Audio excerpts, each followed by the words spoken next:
Well, we've got hundreds of acres of it. We used to call it muskeg. On a wet year, you can't ride a horse across it. On a dry year, you can trot across it and not have a problem on the really successive dry years. But the wetlands are vital. They just soak up any snow melt. Like up on this hill here, the snow melt is mostly going to run off.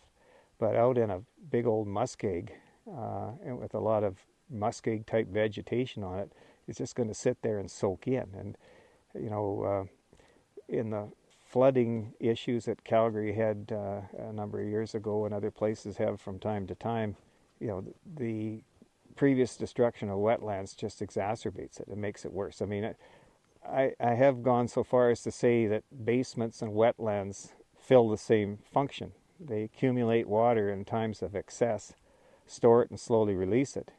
And the more wetlands we destroy, the more basements we're going to flood. And but of course, developers don't necessarily think of that. And this sort of, for a while they were applying to take out some wetlands around, west of Calgary and the vicinity of places like that, and then said, well, we're going to 4-to-1, we will replace wetlands out at Brooks.